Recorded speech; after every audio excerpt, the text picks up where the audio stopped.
Hey Sri Lanka, this is Yasmin Yusuf, and this time around we're back at Tabe with another podcast, and you know this legend from Sri Lanka's progressive house scene. It is so good to have you back in the island, man! I know. So happy to be here and talking to you after ages. Jesus Christ, on a motorbike. The last time we actually sat down and had a conversation was when you won the award for Best DJ and Producer at the Yes Homegrown Awards. Yeah, you were on the show. much. Yeah. It's been like what, 2017? Yeah. It's been a while. 2018-ish? Did the awards Was it happen after 2017 that? or 2018?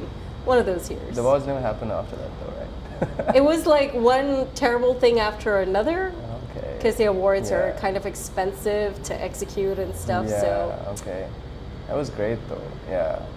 At that time the scene was pretty new.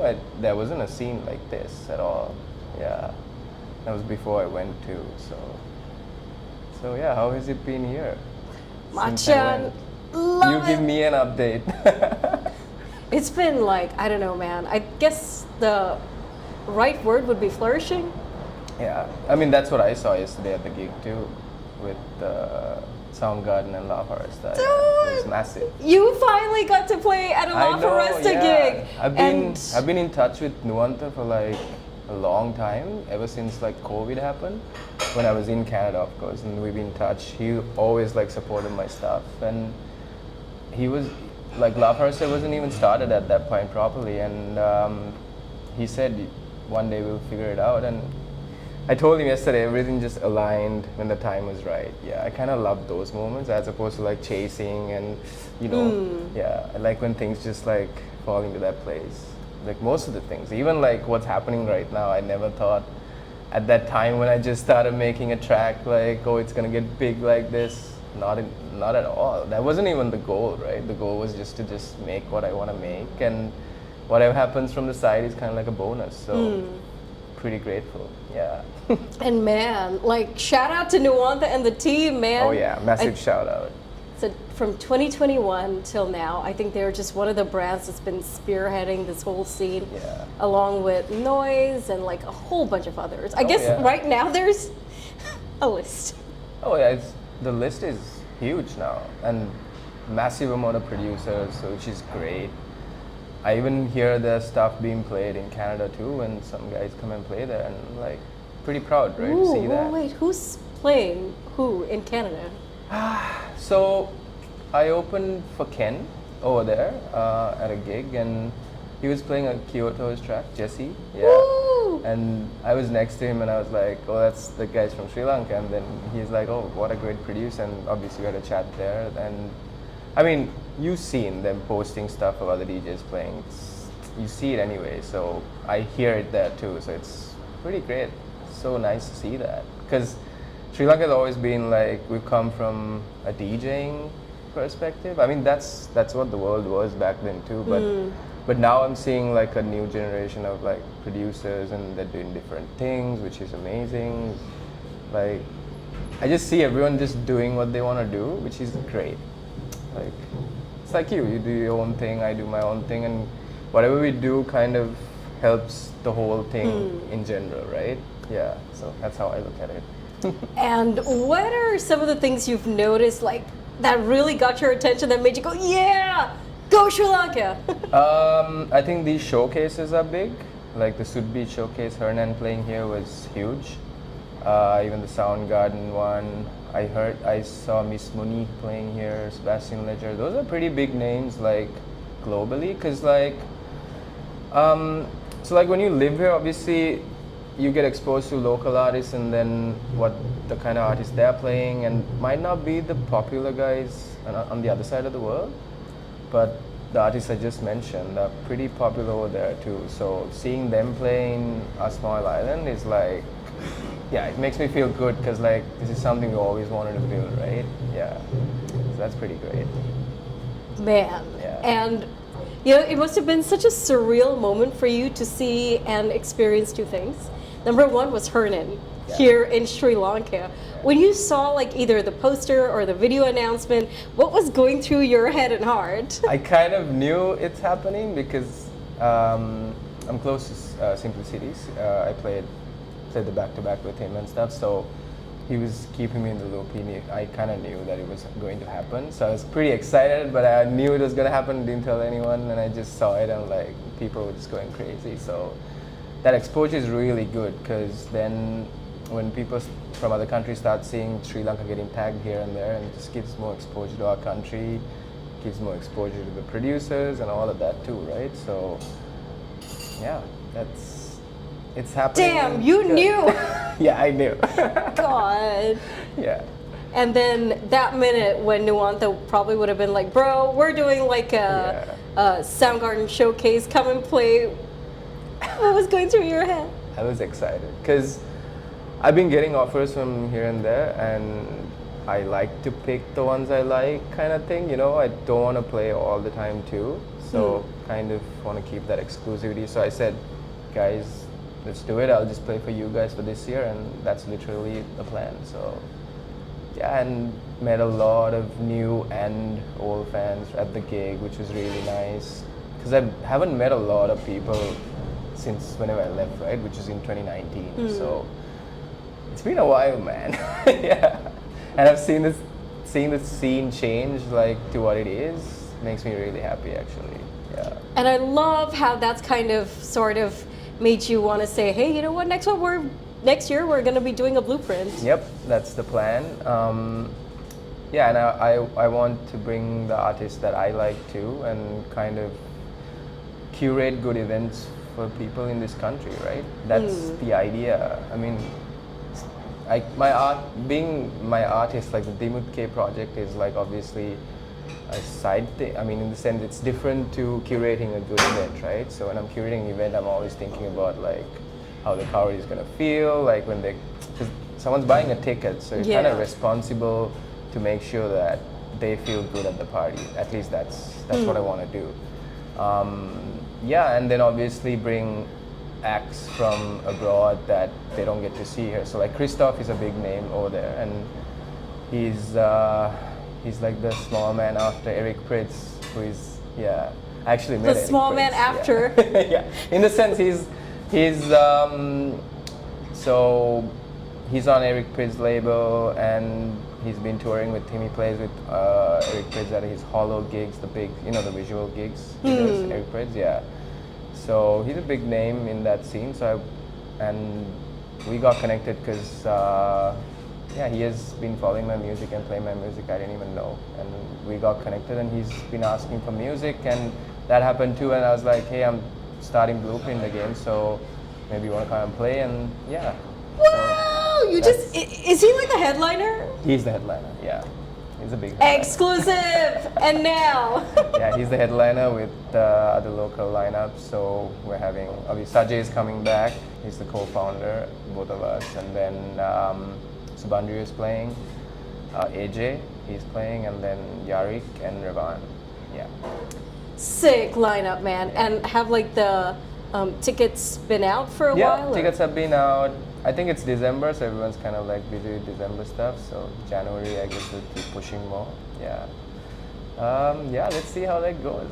Man. Because it's also a brand that has been there for a while, but not the new crowd wouldn't know. So, but I see a big new crowd now, which makes me excited to see like who's gonna come, and yeah, it's gonna be a trial and error. Pretty excited.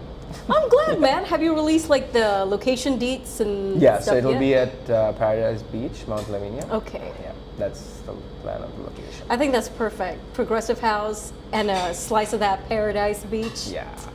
Enough said, man. Enough I mean, we said. started with the beach. Sri Lanka is, the USP we have is the beach. Like, that's one thing when I go to even Canada, like when I live in Toronto, like something I feel is missing that we don't have there is the beach. Like, the sea and the beach, that's where my start of the scene was. Like, we were always in Unawatuna partying, right? That's how it started. So it's nice to have Paradise Beach again too. So Nice. And you being in Canada, yeah, man, how has that like shaped you as like a DJ and producer? yeah, that's a good question. So I moved in 2019, just before COVID. Yes. Yeah, I feel like people have forgotten COVID, obviously. All over the world, everyone's just forgotten it because it's not something everyone wants to remember because it was hard. And yeah, for some people it was good. Some people it was good in the way like, good in the way meaning like, for example, if you have like a 9 to 5 job, now you can work from home. So those things weren't there, right? But bad in all the other side of the bad things, obviously. But yeah, coming back to your question, how it has shaped me. So I went there in 2019.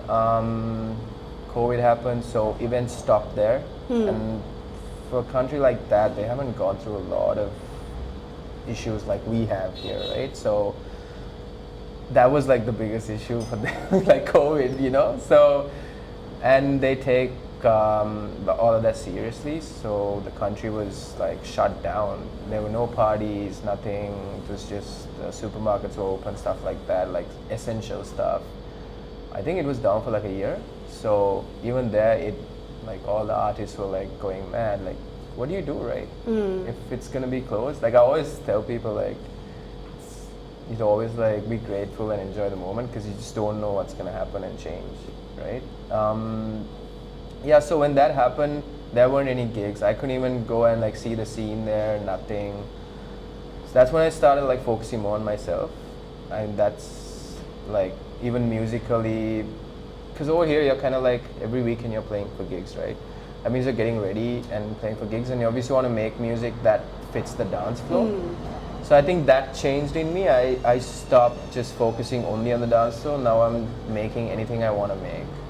Like over there, like you commute to work, stuff like that, you listen to music. I'm not listening to dance music all the time, right? So I've been inspired by like stuff like that, just to explore what I really want to make without really making only for the dance floor. I do make stuff for the dance floor, but now it's like a big mix. Yeah, I've stopped thinking about a lot of like, oh, should I make this track for this label? So I've kind of like gone away from that. Now I'm just making what I want to make. And I think being there influenced that a bit too. Like the nature aspect, it's colder there. You don't really sweat like here and stuff. So on a day-to-day basis, I'm not so like tired and exhausted without really doing anything, you know. Over here, I kind of feel that obviously now being used to that climate and stuff. So that has an influence. Like winters, I've never experienced here, like the seasonal change. So I think all of that does play a part when you make any form of art, right? The environment and what you listen to, what you watch, who you talk to, stuff like that. So there's been a lot of like trying to figure out myself, self-awareness, like stuff like that. So I think that is the growth I see in my music now too, what I like, and yeah. Very cool, man. Yeah. Very cool. And what was that moment like? I don't know if Osmosis, right? Yeah. So you were like literally the first Lankan to like open for Hernan. Yeah, I know. Dude, that just seeing your name there, I don't know if we spoke about this like, no right? No. Because I don't know if I reached out to you after seeing that or you told me before, but either way it was like, whoa! Yeah, I know. Because you've been looking up to Hernan for as long as I've known you. Oh yeah, of course. So I still look up to him because he's definitely one of those guys who is pushing the boundaries, and he's up there for a reason, and he's been doing this from the time we were in school, you know. Since a baby, I would say. What was it, the 70s, 80s? He said? Yeah, it could, like maybe 80s, I think, yeah. He's been there, he's like over 50s now, right? So, and he's still pushing, which I admire, and he's a really down-to-earth, humble guy. Like, he doesn't care who you are. If the music is good, he'll love you. That's how we met. Yeah, I used to make music here, and we ended up having this email conversation all the time of me exchanging music with him. And yeah, I went to Canada, and then I heard that I'm playing, and he saw my name on the flyer. He immediately emailed me and said, I'm so happy we're playing together, and that's it. It was so nice, yeah. It's crazy because you live here and you fly far away to some other place and you end up playing with him. Yeah, I mean, massive shout out to like Osmosis for like giving me that opportunity. Yeah, so even the promoter there, like he knew my music because these guys have been playing my music, so it all helped, right? And it all started here in Sri Lanka, so yeah. What a story, man. I know, it's crazy. Like literally people don't get to hear this, and I'm so glad you've had this like amazing journey. Yeah, it's... What are the top, maybe like 2 things people don't know what happened between the time you left here and had your first break in Canada? You mean like stuff I've been doing there? Yeah, just things Okay, that people yeah. don't know. I think the biggest milestone for me was playing at Stereo. Yeah, that's because that is like one of the biggest clubs in the world, and it's in like even from like Carl Cox to all these big guys, like they talk so highly of that place, and for me to go and play there, it was just like magical. Like the first gig I played there, I opened for Simplicity, and then I've been playing there now. I played 3 times there, so it's like one every year. Then the next year, he and I played back to back all night long, and then last week we played back to night all night long for 10 hours.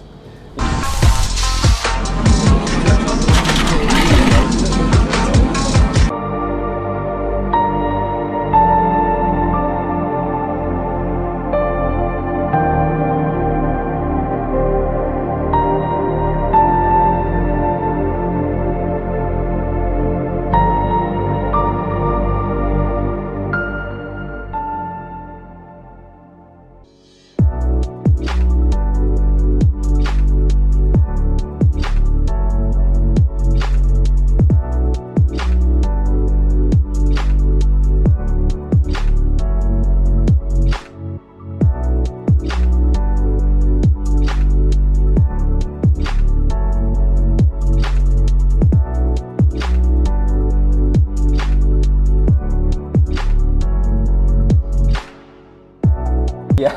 What? I know. Oh, wait. You and him side to side for like 10 hours. 10 hours. Yeah. What? Yeah.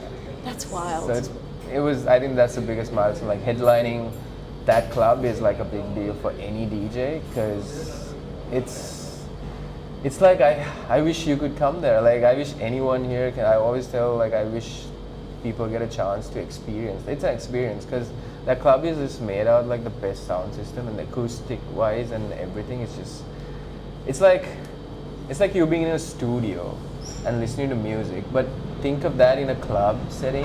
You know what I mean? Like the sound is so the richness, crisp, and especially with like the kind of music we make, there's a lot of layers and stuff which kind of go missing when you play it out at like a festival, like where the sound is not like tight. You know, at a club, it's different because you can hear every element, and especially at Stereo, it's just like so clear.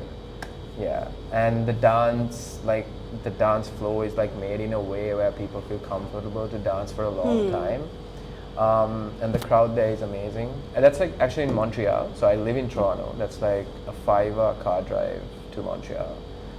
And the culture there is different. It's literally like another country because it's more European based, and the main language is French. Yeah. Oh, not Yeah. English. No, Toronto is English, but in Montreal the main language is French. Yeah. Yeah. I know. Even the boards change. Like as soon as you when you're driving and you enter like Quebec is the province. So when you enter the boards, everything changed to French. Yeah. It's crazy, I know. Oh Lord. Same country, but yeah, different provinces. Yeah. That's the way in that wild. part of the world, right? Like different provinces have their own rules and stuff like that. So it's kind of like India in a way. Yeah, you could say that. And so I know was it the last release that you had was like an EP with Simplicity? No. Or is that the one before? I played with Simplicity at Stereo Montreal. The last EP I had was on Soundgarden. Yeah. With a guy called Wax. Had 3 tracks, one of my singles and 2 other tracks with a guy called Waxman. He's a guy I met in Toronto actually. Super nice guy. I've been just doing collabs. Some people ask, oh, why so many collabs? It's just like, I don't really care. For me, it's just about if you hear a song and you're like, holy shit, whose song is this? And if you see my name, that's all that matters to me. I don't really care whether it's there's no ego, right? Yeah, I just want to put out good music, and obviously over there I have a job too, so I'm kind of juggling, balancing lives, and it's not really easy sometimes. I think most people don't talk about these stuff, the hard parts. You only see the good stuff on Instagram and stuff, right? But yeah. do tell us how crazy life is, man. Yeah, so I mean over there, life is different. You kind of, especially for prog, there isn't a big audience, not like here. It's very different. There, the more popular genres would be like more commercial, tech house, stuff like that. Tech house? Yeah, tech house is pretty big there. Interesting. I thought that died. I don't think so. Not globally. Over here, yeah, I don't see it as big as those countries, but on a global sense, tech house is pretty big, and also anything commercial, because you understand those countries have like a massive history when it comes to, like, if you go like really commercial, like Bryan Adams is from Canada. Yeah. Celine Dion is from Quebec. That's in Canada. So like deadmau5, you know the kind of level I'm talking about, right? They're like the top. So it's very different. You kind of need to have another job or something to, you know, pay rent, stuff there. Like you can't live with your parents and stuff. And obviously my parents are here. So over there you need money, and just DJing won't get you that money. Yeah. So it's, and especially if you're a progressive house artist, yeah, because it's pretty small there. Like when events happen, like Hernan plays, kind of gets sold out. Digweed, when Digweed plays, gets sold out. So certain few people, when they play, they get sold out. Other than that, like there's no like a big local scene like this here. Yeah. So That's so interesting. yeah, it's literally two worlds. So I see like that, and then I come here and it's all about the local scene, and that's why I always tell, like, you just should be grateful because you just don't know, right? Yeah. Yeah, that is also true. And so what do you do for work? So I work in like an insurance company and handle like pension plans and stuff, kind of like boring stuff. It's like, hi, I am a baby-faced insurance guy by... No, it's kind of like, but it's kind of like an admin kind of thing. It's not me. I'm not like in the face of sales or anything, which I would hate, to be honest. So. Because of Karens? So you know.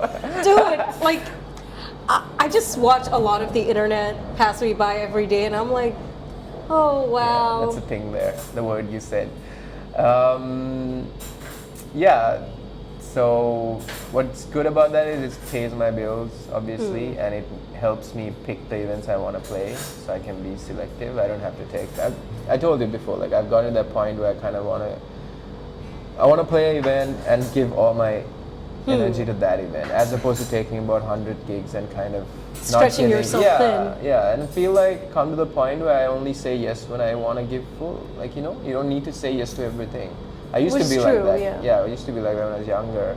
I used to take a lot of remixes, say yes to everyone. Now I'm like, no, this isn't time I have. Really? I always thought you were very selective from the beginning.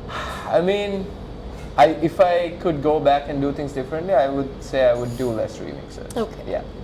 So it's just a personal thing, obviously, but now I'm being more selective than I used to be. But yeah, so balancing all that is not easy, I would say. Because obviously that's just one. You have to do your job and then come home. You have to then you have to start making music. Then obviously you have house stuff too, right? There are no maids and stuff there. You have to do everything by yourself. So all that comes into play as well. But I'm lucky I have a partner who is very supportive. Go, Larry! Yeah, I think that's something that people don't talk about, like the social anxiety and all the anxiety you have in the scene, the rejection in the scene, a lot of labels getting rejected. That's all part of it. Like I met people like even yesterday, local guys who had chats with me, which is really nice because they're also trying to pick my brain and get perspective, right? It's all about perspective end of the day. So it was nice to give them advice about what I have experienced. Could be, because when you're here, it's hard to think.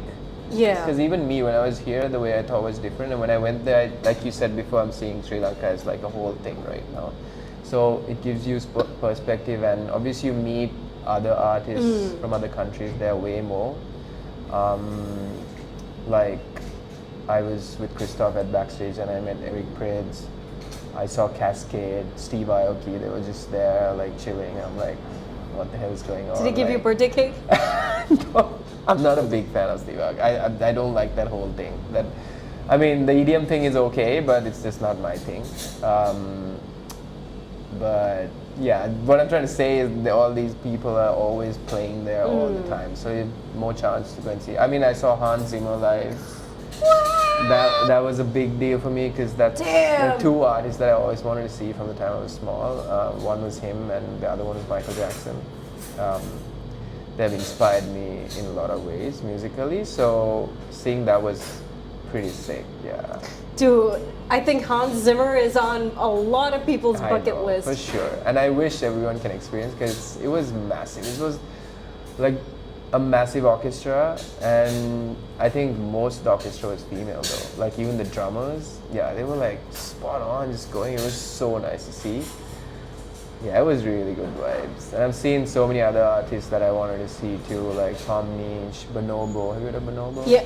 Yeah. So Bonobo was yeah. influential, I think, during the late 90s, the 2000s. Exactly. And there was this guy, Daffy Maestro, you might heard Oh, yeah, I've heard his name. Yeah, so Bonobo was influential, like, Oh, in just okay. like inspiring him to do what he did. Yeah. Even I mean, I've heard of his name when I was here, but I never like looked into that at all. But then he released his Fragments, I think it was called. Can't remember exactly, but so that album would really like. I got really hooked onto that album. I got really inspired because it had a lot of like electronic. It was kind of like 4x4 beat kind of thing. So, and I don't know. He has this nice sound, you know. Yeah. So it was nice to see like people like that play live. So it's always you get inspired. Like then also the other people like Black Coffee, Solomon, all of those big guys play there a lot. So been seeing them too. But yeah, the prog scene kind of stands out there. Like even when I play there, I obviously play very proggy, and people are like, "Oh, what's this music? I love this music." But it's like they don't really follow as much here, for example. But they love when they hear it. So because over there it's all commercial. Anyone who's big commercially, people kind of follow them. Yeah. So over here it's the other way around, right? People love like the local artists, and that's something really special. It's something you don't see there, so yeah. Canada, you got a lot to learn from Lanka. No, for reals, man. And I also think it comes from a place where everyone understood everyone just without saying a word. Yeah. They just like played the track, and I think that hard word in whatever sonic epicness of 6 to 8 to how many minutes, it just like spoke to people. One thing I've realized just by talking to a lot of producers is that a lot of people tap into that, you know, oneness and that need to just be able to connect. And I think a lot of that melodic progression, a lot of progressive house does that for a lot of Lankans, because naturally there is something about a melody that sticks, and it's like, it gets you. Like Sri Lanka is like, I don't know what it is, we've got music in our DNA. It is good music. It's known to be good music all over the world. Like even if you go to Amsterdam, I played in Amsterdam last year. Oh, Amsterdam dance event! Yeah, I played for Sebastian Ledger and Edge, their showcase. So that was nice, and the crowd there, like the average age is 45 and over. Whoa! Yeah. Right? Yeah. So there's a reason why the mature crowd loves it, because it is good music, and you don't really need to be on anything to listen to prog. That's the difference. Yeah. I mean, you can do it. It's the personal choice, but you don't need it. It's kind of like the beat is it's not fast. So you have this like human touch to it. And also, like you said, the melodies and the emotion. Like even Argentina, why it's big in Argentina is because of that. But Argentina, the thing is, any genre is big there. What? Yeah. Anyone from like tech cows to like Hot Since '82, like all of those guys love playing there too. So it's like, I had no idea till now. That industry is another level. Cause it's like any genre you ask anyone, like where do you love playing? Argentina. It's the people, the crowds. It's massive. I mean, Hernan always say, well, Latinos, we love to party, this, that. So same here, I feel. People love to party, right? Yeah. And it's like what Shaggy once says, there's no party like a Sri Lankan party. Oh, shit, he said Oh, that. yeah. And it's true, man. Like he said it twice, and you know what? Every time he says that, people get even wilder. And it's like, okay, you guys party, I'm gonna go finally have that drink I wanted. No, for sure, because I mean, parties are important. I'm not saying this because I'm in the industry, but No, I'm just no, saying you it need is it. for sure. Everyone has to go out and kind of release all their like day-to-day stress and stuff, right? And it's pretty important. So It's got anti-aging properties. definitely, yeah. So over there, it's much of an older crowd that likes prog, and here I think the youngest person likes prog. So and they're gonna get older one day. So I think scene is going very well from what I see. Yeah. Yeah, you know it. And Machan, so what's plans for 2025? 2025 is going to be really interesting. Obviously, BluePrint is back. Yeah. Yeah! And musically, I have an EP coming out with Marcelo Wasami. He and I have collabed 3 tracks that's coming out next month in Warong Records. It's a Brazilian record label. Yeah.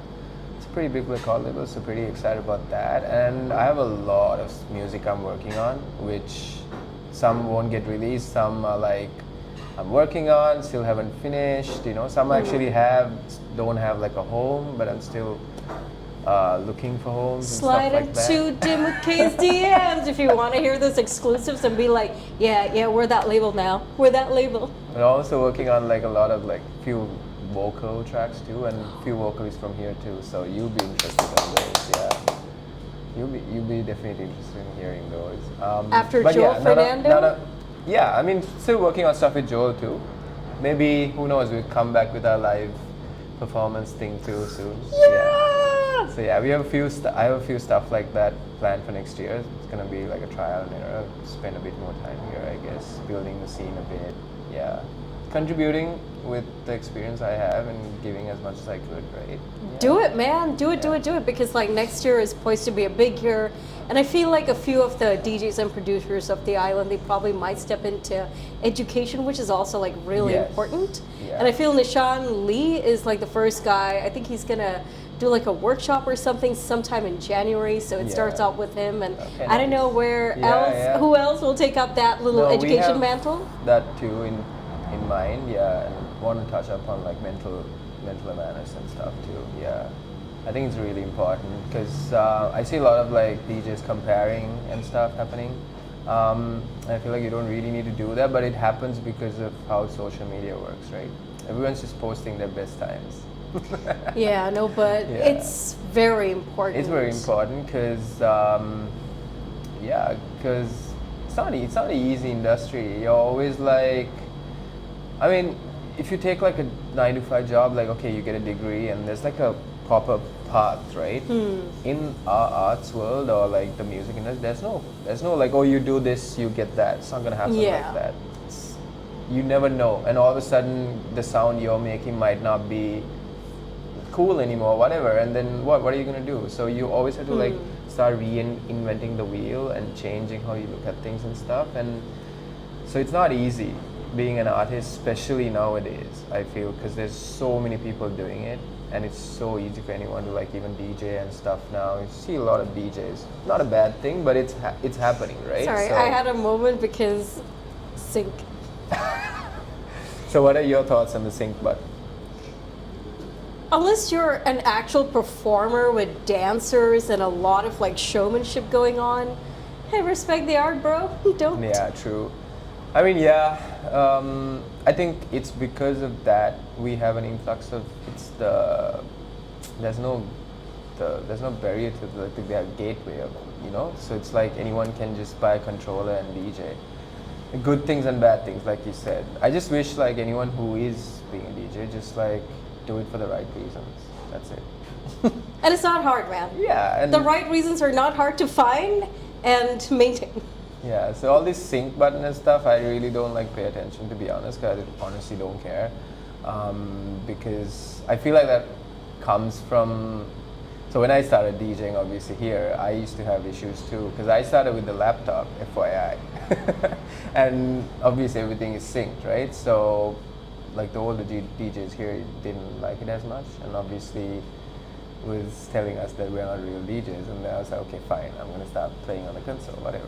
And now I love playing on the console because one, it's easier in the sense like I don't have to carry my laptop and all of that stuff, and there is some feel to it, right? Yeah, there's definitely a feel of like like beat matching and stuff like that. But the sync button being there has its advantages too. For example, when the booth, like where you're playing, is not like you don't feel comfortable, because sometimes you're at your house and then you're sober, and like all of a sudden you have to come into this place where everyone's like looking at you, and you know everyone's expecting a perfect set, right, in their head at least. So when like the booth and this thing is not clear and stuff, having the sync button does help sometimes. Yeah. So as long as you use it for like an assistance when you really need it, without just depending on it, then it's fine. But the way world is going right now, everything is kind of synced. Even on the CDJs now, everything is quantized and stuff.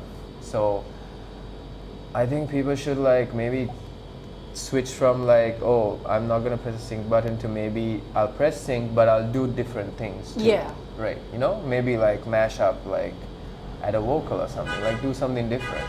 If you're not making music, if you're only like DJing. And I think we should have DJs too. That whole thing has to be divided. There are DJs and producers, because not every producer is a good DJ and vice versa, right?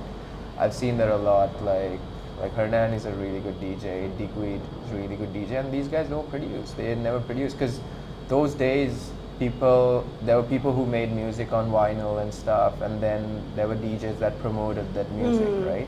That's how it worked. Like even Guy J, like Dimuth, Hernan, they used to play Guy J's music. So DJs were actually the people that promoted the producers those days. But now it has changed, because everyone's making their own music. The good thing about making your own music is you can kind of make your own path, and you can have this, I don't know, I like it because it has opened way more doors, and it has given me way more like challenges and different things to do. Otherwise, even here, at the start I was just DJing, and I'm like, I'm bored now. What do? I just wait till another guy releases a track to download it? No, why don't I spend time making it, right? So, yeah. No, that's very cool, man. I kind of like your perspective on this, because I never thought of it like that. For me, I've just seen like DJs who do like proper shows, like for example Mass, where he has like all these dancers and vocalists, and I don't know if he uses the sync button, I really don't, but for me, like that would be the one logical, aspect where you can use that. But if you're, no, I know, you don't. I feel like where this comes from is obviously every generation has its thing, right? So obviously like the older DJs, it's there. Like when CDs came, people who were playing on vinyl used to say shit about. You can swear. Yeah, it's okay. It's a podcast. It's like the taxi guy complaining about Uber coming in. Yeah, Uber changed the game. The taxi guy lost his job, but what is he going to do? Is he just going to keep complaining, or evolve and change to what's changing, right? So that's how I look at it, at least. So I feel like it's like a thing they hold on to as saying, oh, I'm special because I don't use sync. No, I feel like you're just like a boomer. Yeah, I didn't want to say it, but yeah, that's exactly. So I think people need to just change how they think of it. Like, focus on something else, right? Yeah, exactly. Who cares about this sync button and all this shit? Like, if you care so much, just make reinvent the wheel and make good music. Do something. If you don't want to make music, if you're a good DJ, like support the producers. That's what Hernan did. He's supporting, and he gets it back too, right? So you get. Case in point, Sri Lanka. Hernan supported you and Noise, and I don't know, man, how many DJs and producers. There are a lot of guys. They're all doing that thing, and I'm so happy to see that, because they have their own vision, they have their own way of doing, they have their styles, so, and they have a massive following here. So, can anyone say anything? No. Can't afford that yet. Too late. Yeah.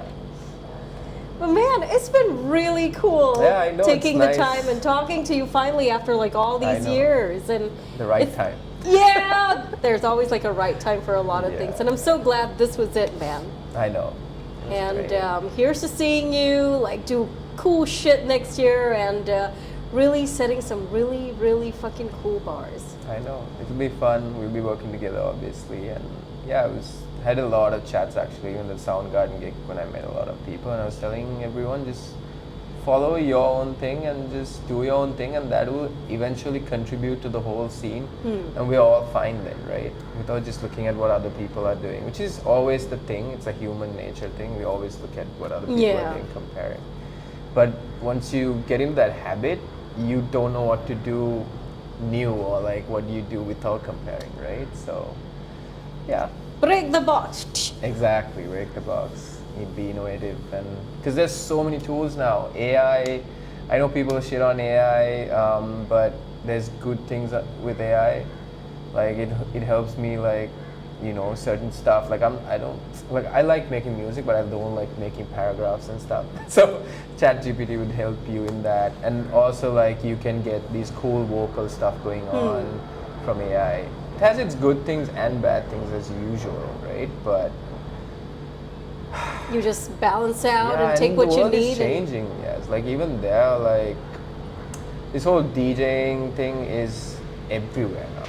Everyone wants to be a DJ. I remember when I started DJing, it wasn't that popular.